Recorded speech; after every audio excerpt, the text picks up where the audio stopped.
Welcome, everybody, to another episode of One Another Marriage, where we seek to strengthen marriages so that you can have greater satisfaction and impact on the world around you. And we are so glad that you have joined us for another week for some of you, and maybe for the first time for others. Yay. Yeah. Yay. Hello. Hey, let's do a special hello. Hello, people. Hello, friends. To if this is your very first podcast, you've probably already turned it off. You probably already.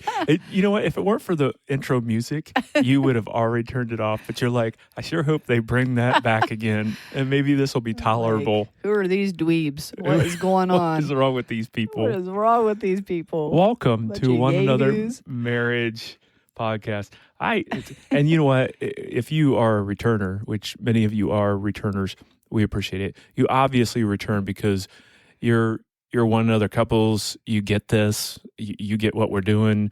We'd love to see you grow in your marriage. And also, we hope that you're also joining us in a commitment to growing other couples. So it's going to be a fun one today. Yeah, and if it truly is your first time and you have hung on this long, welcome. Can you imagine? We're a minute 30 in. We've lost them already. We have not lost anybody yet.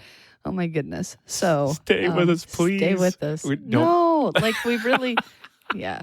You will like us. You will. Well, we're pretty likable people. We're pretty likable people. I don't know. We think that we're likable. There's a lot of people out there that think I so. like you. You like me. There you go. You know what? If that's all we get out of this, I'm pretty happy.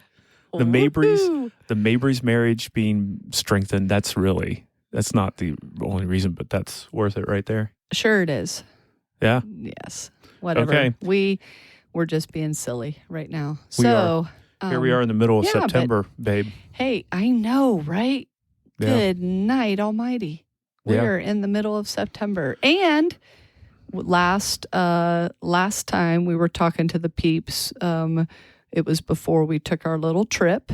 And that was your looking forward to. You had no puzzle, but you were looking forward to something. And so we have had that time together. What a great time. What a great time. I just love hanging out with our kids and now granddaughter. I know. It was a fabulous time and in a good location. Yeah. So, yeah, we may go back there again. We may. We're assessing and giving everyone their time to process the location that we were at this past time, and to also put a vote in, whether that's where we return again next fall. I'm most appreciative to Airbnb versus having to set up a tent. Oh my gosh. For everybody. And yeah, that was I do love camping, but it was really nice though this year to just kind of not have, and even before we left, just helping the kids, with hey, pretty much all you need are whatever clothes you want to wear, and then if there's a particular snack that you want to bring.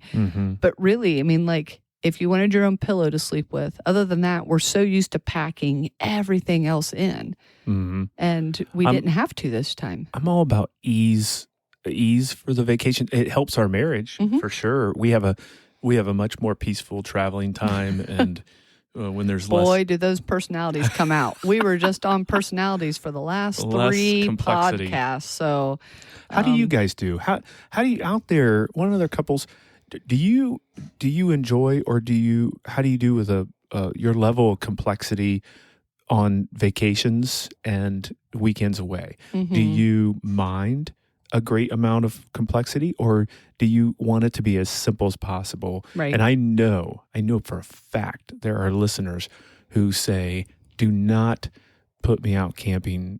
There's no way. There's no way. Leave me. Give me a hotel, Airbnb, a nice resort or whatever." Right. Glamping.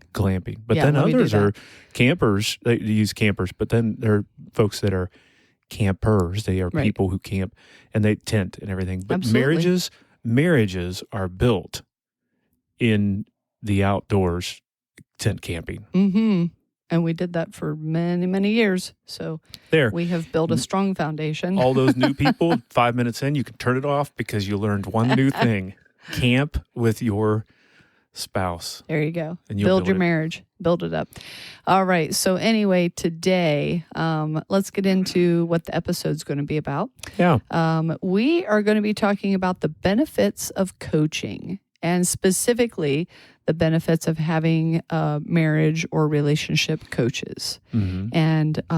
And we will be unpacking, I don't know, around 5 or 6 different benefits to marriage coaching, and just kind of going back and forth on those, sharing some of our experience over the last many, many years in our coaching relationships with some of the other couples that we have walked through this process with. Yeah, and this is not an advertisement, by the way. We do marriage coaching. We're always looking for potential new couples to meet with, but we have our limitations time wise. But this is about like in general being able to call on a marriage. There are many marriage coaches out there. So this is just for you to process it, right? And so our goal is to share the importance and benefits of having a marriage coach. Yep. In your world. Yeah, absolutely. So, can I give a shout out? Yes, it is time for the shout out. Ready, set, go. Okay, here's the fun one. Oh, wait, I'm going to do a drum roll. Really? Okay, here we go. I'm just going to see how long you'll do a drum roll. I could go on for a while. Here it is. Ready? The shout out is to Bell Fountain, Ohio. Yay! Bell Fountain, Ohio. Listen, there are a lot of listeners in Bell Fountain, Ohio. And you know what? This is Logan County, Ohio. Mm-hmm. We, of course, folks that have been listening and from all around the world, we are from Ohio. We are born and raised in Ohio. Mm-hmm. But we've traveled all over, and that's why many of the folks that are listening is we've met in our travels and connected. But this is a special shout out because it's an area, it's near where you grew up, and it is actually really near where I grew up. So it's actually, I would say this is not my hometown, but it is close to a hometown because I grew up in the country and near a tiny town. And I did too. And you did as well. That's right. But Bell Fountain is kind of not necessarily in the middle of our two. It's closer to your small hometown than mine, but obviously an area that we're very familiar with. And and we just wanted to give a more local shout out today. The reality is that it's probably just my mother listening to our podcast like couple hundred times, so that's really what it is. Now, there's, I will say, Bell Fountain, Ohio is the first concrete street in America. Yes, this is true, folks. It's the shortest. It has, I think it still has this record. I think so. Somebody can check us on this. Bell Fountain, Ohio has the shortest street in America. Mm-hmm. Yeah, there's an actual street, and it's the plaque is still there. I mean, the last time that we were kind of driving through and took a little sidestep to just go see some of those things. But yeah, it's definitely the shortest street. It is. We've been on it and seen the concrete street. Of course, we've been on it because it's near where I grew up, and so I was in Bell Fountain an awful lot. But third fun fact, and then I'll stop because I could do a lot of fun facts. Oh, I don't know if we can handle this. I have a third and a fourth fun fact. Third fun fact is that they have a fountain in front of their courthouse with a pineapple on top. What? Yeah. Pineapple on with top. With a pineapple on top. Okay. That's a fun fact for our friends in France. For whatever reason. And then I have no idea. I don't know. Fourth fun fact is... Wait, I thought you just said you were going to do 3. I think I did say that I'm going to add one more. Oh, my goodness. And then we'll move on. That's my puzzle. Why does David say one thing and do Teresa's another? Have a puzzle. I don't know. And once again, new listeners are going, when do we get to the coaching question? All right, we will speed along in this, but I will say, fun fact number 4 is Bell Fountain is the highest point in Ohio. It's the highest point of elevation in Ohio. Not anywhere near the high point of elevation that we experienced in Colorado. It is the highest point between the Appalachian Mountains and the Mississippi River. There you go. That is crazy, right? Okay, so all of these peeps that are in the Bell Fountain area that have been giving us these listens on the podcast, that is your job now, is to verify all four. What'd you give? 4 or 5? 4 fun facts. I feel like the Wikipedia for Bell Fountain. All of these 4 fun facts. Aren't you correct. Happy to be married to this wealth of knowledge? Such a trivia master. When it comes to Bell Fountain, Ohio. To Bell Fountain. The most important thing that we've shared, though, is a shout out to the Bell Fountain listeners. Yes, it is. To the podcast. And we really, and that with all sincerity, we really do appreciate each of you. And we know that, and we know one another couples that are there, and that you not only are growing in the strength of your marriage, but also you really do care for other marriages, and you've shared this with others, and you want to have an influence on others, which is really what in a marriage, that's what we're about. Strengthen for greater satisfaction and impact on the world around you. We are so convinced that stronger marriages make a difference in your own family, and your community, and we believe the overall world. So it makes a huge difference. So you have a puzzle for us. With all that being said, I don't know. Do I need to go into a puzzle? We just gave four very solid fun facts. Yeah, we probably need to move on to coaching just so we have time. And if, with everyone's permission out there, I sense their vote that we move on. Yeah, I think we'll just kind of dive in, because that was kind of a fun little trip. Puzzles are a connecting piece that we share with each other. Yeah. But another connecting piece is just to share sometimes new information or some things, and that's kind of what you just did. Yeah, there you go. So I will come next time. I will have a puzzle. But today I think we're just going to stick with the 4 fun facts of Bell Fountain, Ohio that David just rattled off. Not that those are all the fun facts. No, but honey, you did. I'm gonna let you off the hook only because you did share a puzzle in the midst of my ranting, my Wikipedia page. I did on Bell Fountain, Ohio. Yeah, I said there's a pineapple at the top of the fountain, and you said why? Why? And that is a fabulous puzzle. There you go. Yeah. Why would there be about? Okay. I could have a few puzzles about your fun facts, right? Yes. First of all, Ohio is not mountainous in any nature. Now we do have rolling hills and valleys, and we do have some hills. Hocking Hills is in the southern part of Ohio, and like over on the eastern side of the state. Centennial, Colorado, who is also on our list of shout outs, would be laughing at. Well, I already made that comparison. Yeah, there you go. Did you not listen? No. Were you not listening? Wow. People. I'm not modeling oh my goodness. This very well. You weren't. Did you mention Centennial? I did. I said not that Bell Fountain's elevation is anywhere near where we were in Colorado in the spring. Okay, yes. I didn't specifically say Centennial or, Pikes Peak. I just really want those people Pikes to Peak. be shouted out. Yeah. So I know. Yes. Go ahead. So anyway, but I remember long ago when you and I started dating, and we were downtown in Bell Fountain, and granted, I had been there several times, but we went to the shortest street, and I was just like, really? Like, there's an actual, maybe that's part of a puzzle, is how do you get some of these rewards? Who decided that there would be the shortest street and then the longest street? It's kind of like the Guinness Book of World Records. There you go. Teresa's on a rant now. I got you going. I apologize because I actually said you had a puzzle, and all of a sudden you thought of all the puzzles. I know, but it's like the Guinness Book of World Records. That is a good one. What was the one we just heard in church? And they were just saying, "Oh wait, were you there?" I was there with Gabe and Kinsey, I think. Anyway, we were there in church, and did I skip church? And they were saying, I don't think of the times that I don't think you were feeling well, but anyway, and they were talking about sitting still.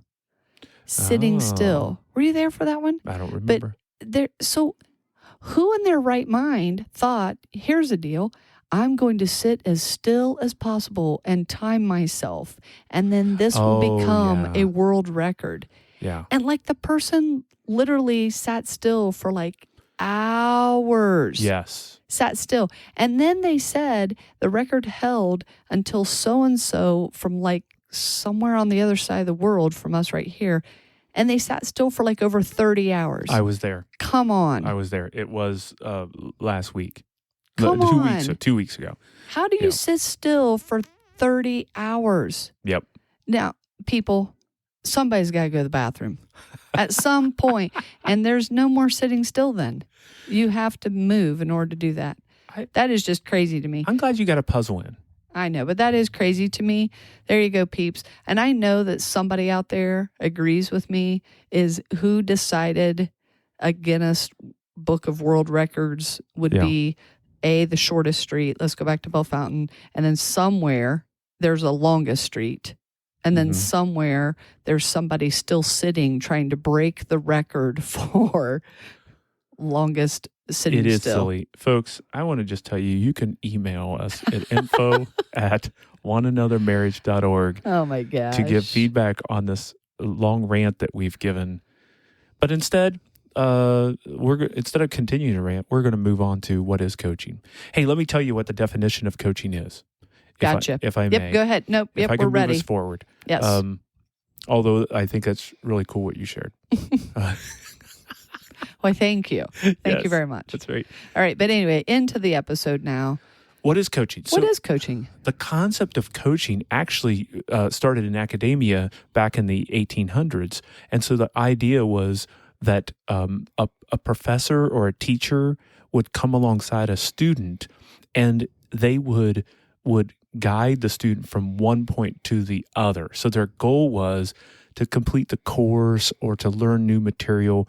And so the teacher would guide them along. And it literally, the word coach literally comes from a carriage. And so the concept is to, the student would like figuratively get into a carriage and be carried by coach from one location to the next, which is to achieve their goals. Right. And so that's where the word coach comes from, is a carriage and a coach are one and the same kind of thing. And it's the idea in the 1800s. And then that translated into right to today, where, we have sports coaches, because really a sport coach, whether it's football, baseball, basketball, whatever, is to help the student or team, or the athlete or the team, to achieve their goal, and they are a guide to help them from one location to the next. This imagery we love.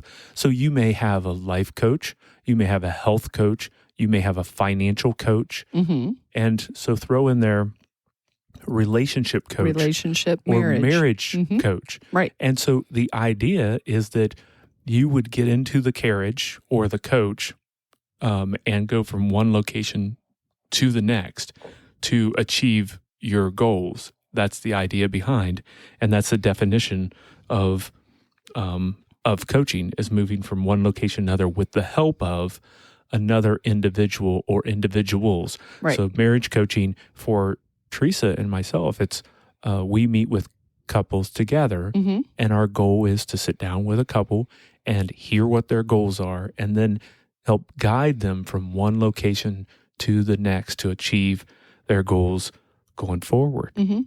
Yeah, and you've also had experience with this as far as in life coaching as well.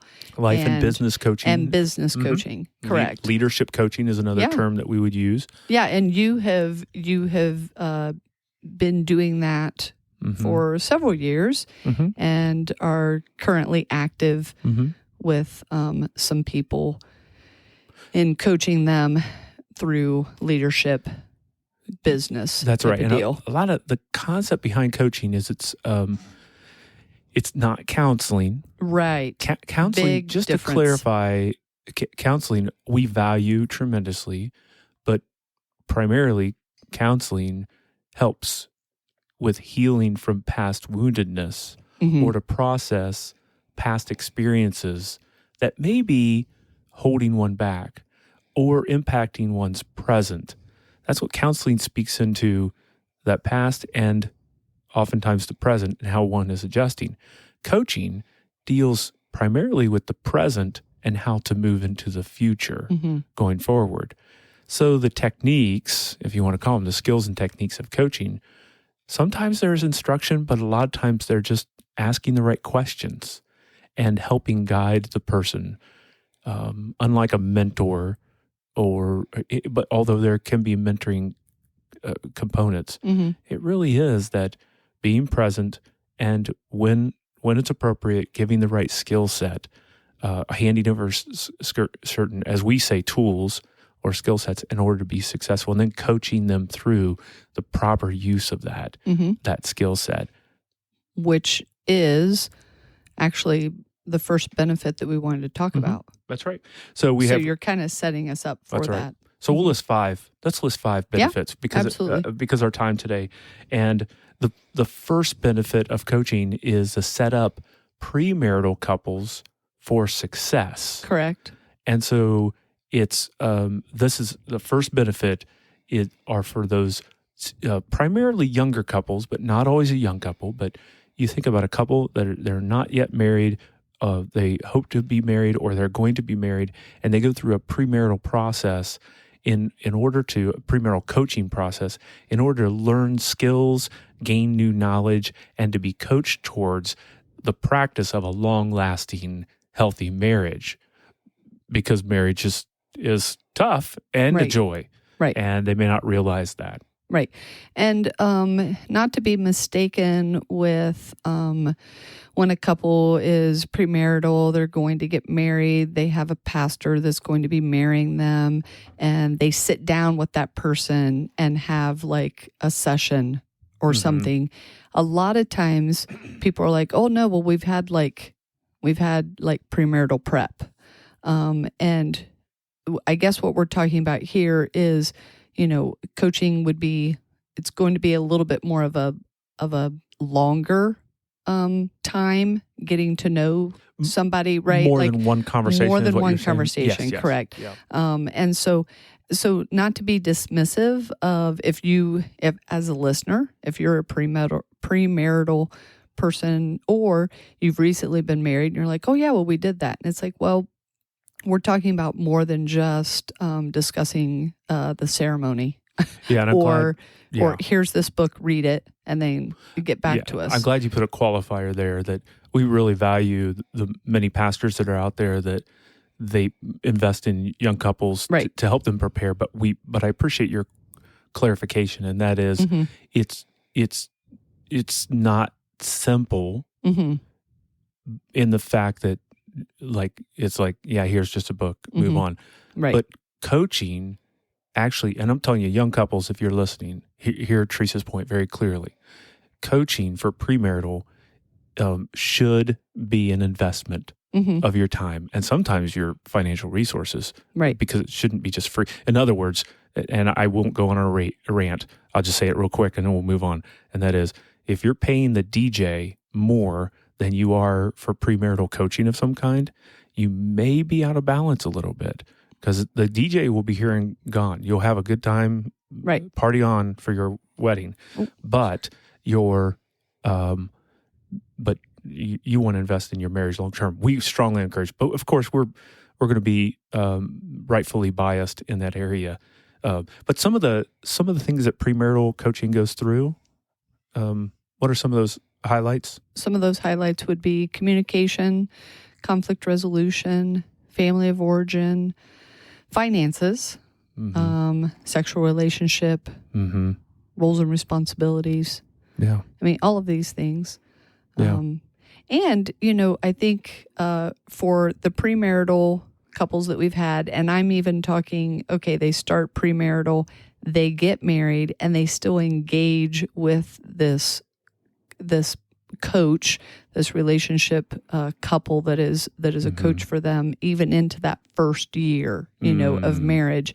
It really does help set you up for success in that it's that continued conversation where, there's going to be things that come up that sometimes you just need a coaching couple to help you walk through a little bit more. So it's not just here, let's do the prep work, and then you have the wedding date, and then boom, you're just done. So some of these couples that we've had and that we have known with other people, they do travel that relationship even into that first year of marriage. Yeah, because we've trained other coaches, and then we supervised, it's quote unquote supervised. They work on a team with us, and then they work with premarital couples and watching them go through it. And a fun fact for us is that studies show that, and one specific study would show, to quote it, is that couples that go through a high quality premarital preparation coaching relationship, they, after 10 years, there's a 90% success rate for those couples. And if you could make it 10 years, you have a real good chance. And so those that do not, you almost flip that. It's a struggling stat.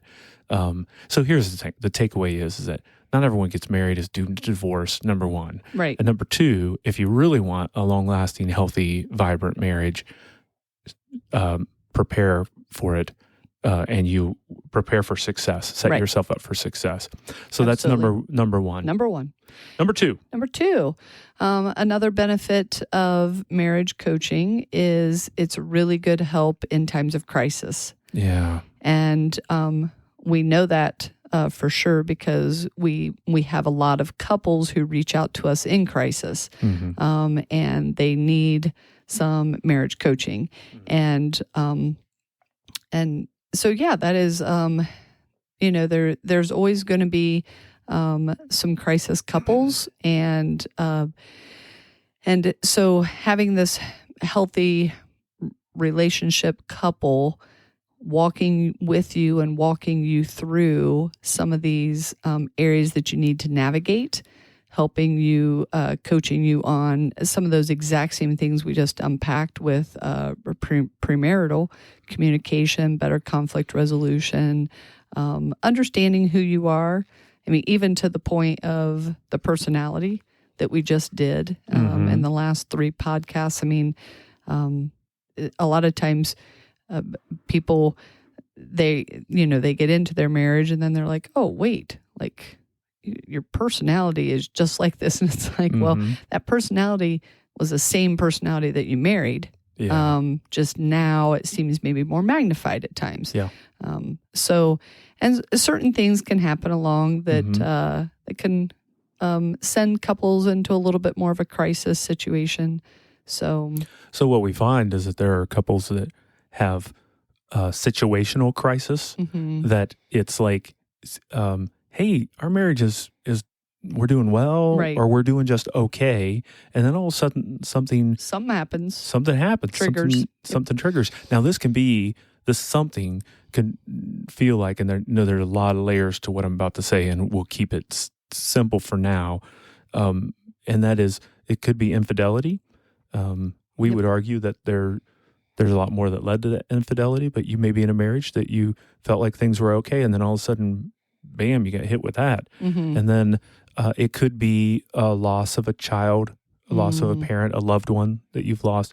But there's a point of, it could be a financial crisis, a job loss. There could be some sort of crisis, though. There could be, it may not feel like infidelity. It may not be infidelity, but there may be some issue of trust. Something happened, that trust was broken, and you're like, I need this. So it's more an event.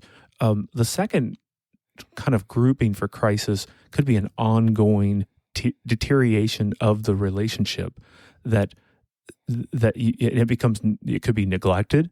It could be where on you, it's like, wow, I feel like I've addressed this, but it's just not improving. And then over time, it's like, we've got to do something about this. And so you're at a point of crisis or deterioration to the point of that you really need intervention and help in your relationship.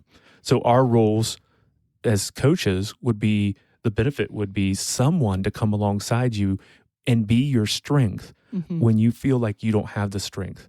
to be your guide when you feel like you have no guidance and direction, to be equippers when you feel at a loss for you don't have the tools or skills to navigate what you may not have even anticipated when you were first married or earlier in your marriage. Oh, yeah, absolutely.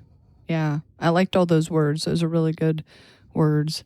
Navigate, guide, be your hope, right? Be your strength. Yeah. Because, I mean, who gets married and on that wedding day is saying, all right now, like in about year 7, I'm guessing that we're just going to be facing this, and this, and it's good. Things will be deteriorated to a point. Yeah, nobody's looking for the crisis to happen. Yep.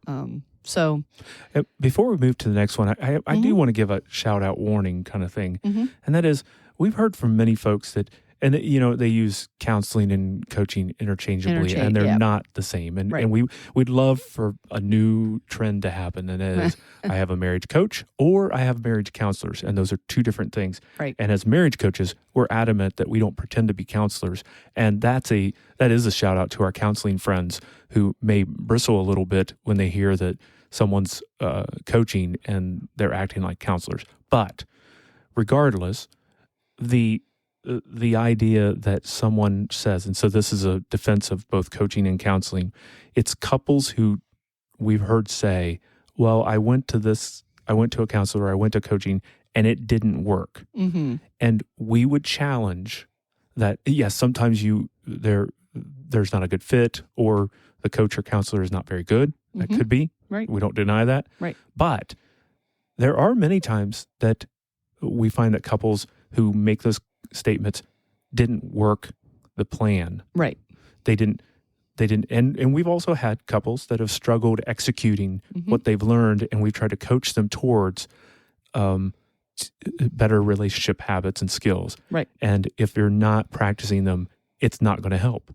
There's no magic wand that any coach waves over top of your crisis marriage and makes it work. You've got to put the work in and use your coaches. They're there to serve you. Allow them to speak life and vibrancy and encouragement and direction into your marriage. Right. So don't neglect that, but actually do what you've been challenged to do by your coaches. So very good. That leads actually to the third one, the third benefit of coaching relationship, and that is the benefit for couples who need rebuilding and rekindling. Yes. This would not be crisis, but this would be couples who are maybe just like, okay, they're not, maybe they don't have a crisis situation or an ongoing deterioration, but they're just like, meh. Yeah. Meh. Stagnant. Stagnant, yeah, right. complacent. There's an apathy. Yeah. There just becomes like, that each other, you're committed, you're in the relationship, but you can sometimes kind of take your partner for granted that they're just going to be there all the time, and they're going to, they're going to love you no matter what, and they're going to have, they're just going to go along with you. But really, is that growing a healthier marriage? Are you creating the intimacy as a couple? Is your connection deepening? All those things should be happening as you go in time, right? So rebuild and rekindle. Coaching can be helpful in rebuilding and rekindling the romance or the spark or the not intensity. I'm trying to say intimacy, but intention. Yeah. The intentional purpose of working on your relationship. Yeah. Where when we grow stagnant, we just kind of like, it's like we quit putting in the extra effort or the time because we just kind of take this person for granted. Yeah, or a lot of times it's as well that couples become busy and are headed in 100 other directions, and the relationship drops. Yeah, like you're young married. First you're dating and engaged, and you're young marrieds, and you're like your relationship's number one, and it's like you're dreamy eyed, but then as your marriage goes in time, it slowly goes down the list. Children come, children go to the top of the list, or job, chasing the job, climbing the ladder. So marriage gets bumped down. And dealing with outside family, parents, everything. I mean, like, so yeah, it does. It kind of, the priority of the marriage gets misplaced, right? Yeah. And so when couples recognize that and they're like, you know what, we do want better for our marriage. We do want to, we want to know each other because, in so many years, if you do have kids in the house, those kids will leave.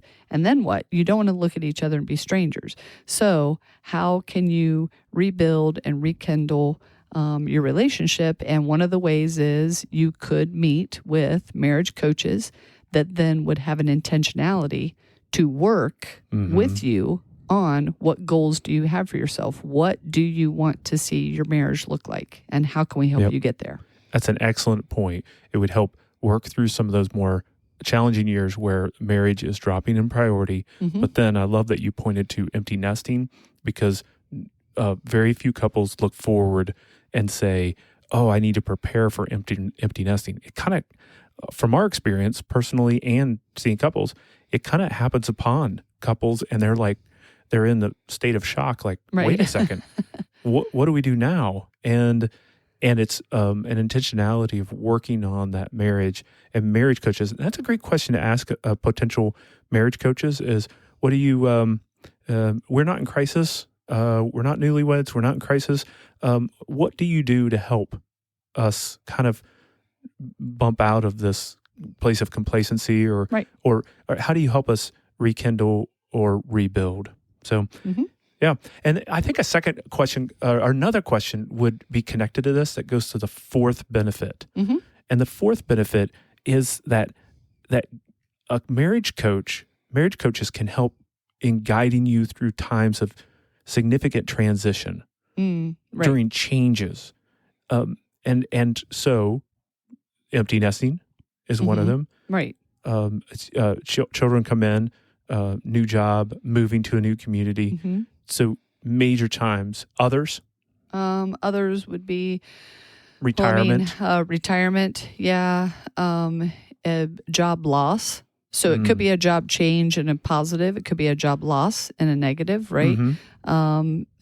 You could have in all of the, if you do have kids, all of the different transitions through the ages, right? So it's different having babies compared to having middle school, compared to having a late teen. So all of those different ages that your children develop in, those are all transitions that happen in the marriage as well. And then parents, I mean, I think as of course, as we get older, our parents get older, right? And then we're kind of like, when you become that little, you start to feel a little bit of that sandwich generation where you're still kind of caring for kids. You've got kids that, you may be helping or deal with things, but then you've also got parents that you're doing. So those are transitions. All of that kind of goes together. Yeah. So to be able to find a coach, so the coach's role in this situation would be, and oftentimes, and hopefully it's another couple coach. We work with all couples together. We which is nice to have both perspectives, and where the four of us are in the room together, right? And to have some key skills from a coach's perspective that you want to look for would be to ask questions and to lead towards that kind of sometimes a short-term transitional goals, right? So it's like, if we can meet with a coach 3, 4, maybe 6 times, and they can actually walk with us a little bit through this time of transition, or we find ourselves on the backside of a transition and we've not adjusted well. Yeah. And so we need kind of someone to help us adjust and ask those key questions of, what options do you have? What can you do? And then how are you communicating, and how are you working through this transition as a team. That's the benefit of coaching, is someone that can hold you accountable and encourage you to working as a team through times of transition. Our default is to become individualistic, kind of self-absorbed, or the other negativity is emptying ourselves so much that we neglect our own self-care for our spouse. And that's an enabling posture where it's like, no, it's possible to really look after and have self-care and not be selfish. So it's that balance as working as a team together and working through that transition. And a coach can really help with that. Absolutely. Yeah. All right. And finally, last one, we're going to highlight our fifth benefit would be when you have a marriage coach, this actually helps you as a couple to have greater impact on the world around you. And that is something that we start our podcast with, right? Every day is just, and end with a lot of times is we want our one another couples to see that when you have this healthy relationship and marriage, you are able to have greater impact on those around you in your sphere of influence. And that can be your own children. It could be within your own family. I mean, it could be your parents looking at your marriage, right? It could be friends, it could be neighbors. But basically, that you possibly would become then that hope for someone else. And when they're asking like, hey, I see you have this really great relationship, how'd you get that? And a lot of times, if there has been some coaching involved and there's been great value from that, that will be part of the answer is like, well, you know what? We actually got some marriage coaching or relationship coaching, and these were the benefits that we saw in our relationship. And then you give that influence to someone else who may never have thought about pursuing anything like marriage coaching. Yeah. Yeah. Here's what the takeaway with this final one, in my mind, one of the big takeaways. And that is marriage coaching and even marriage counseling doesn't always have to be when there's crisis or difficulty or challenges. Well, it doesn't always have to be, and I know why you're saying that, because that's too many times that's the only time people seek it out. Yes, which is fine. And by the way, which is fine. If correct. You need that, absolutely. It's one of our 5 benefits. Right. We absolutely say yes. I mean, we'd rather you seek it out than to not seek out and then just like. But we know that there are many couples out there right now that are in a season where things are going well. They're in a season where they aren't in crisis. Sure. There are some that are in crisis, and definitely reach out and get help. But there are some of you out there that are listening that you're actually at a point where you're like, actually, what we can really use help for is exactly what Theresa just said. And that is, how can our marriage be a blessing and encouragement? How can we serve others? How can we make a difference in the world around us? And we come from a faith-based standpoint where, so we put the qualifier says it doesn't mean you need to be a missionary in Africa or somewhere somewhere part in the developing world, but you can be a couple right in your community, as Theresa said, but sometimes that coaching to help forward. Now, by all means, if God is calling you as a couple to go to somewhere else in the world, do so. But the important thing is there's a positive side to this going forward. Right. So, hey, I want to share before we close up, because those are the 5 things. Those are. But did you have something else to add to the 5? No, I was just going to run through them real quick again. Oh, yeah, do the review. Yeah. Do the review. Thank you.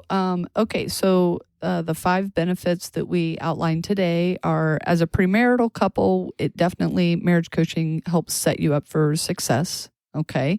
And then marriage coaching is a help in times of crisis. It's also a great time to rebuild and rekindle and learn, relearn better communication. The 4th one was to have marriage coaching helps give some guidance through some of the transitions that we face in life. And finally, the fifth benefit was it helps you as a couple to have greater impact on those around you. Very good. We have a special new opportunity for everybody this week that we want to give. Is that it's come to our attention that many folks want to be able to participate or interact about the subject and with one another marriage. And we of course have our Facebook page, but we want to introduce a new group that we want to invite people to. Okay. A Facebook group. Mm-hmm. And the Facebook group is called, and you'll need to do a search for this, folks. Go on to Facebook and search Marriage Coaching and Relationship Advice. Marriage Coaching and Relationship Advice. And what we'd like to do is invite you to look that up.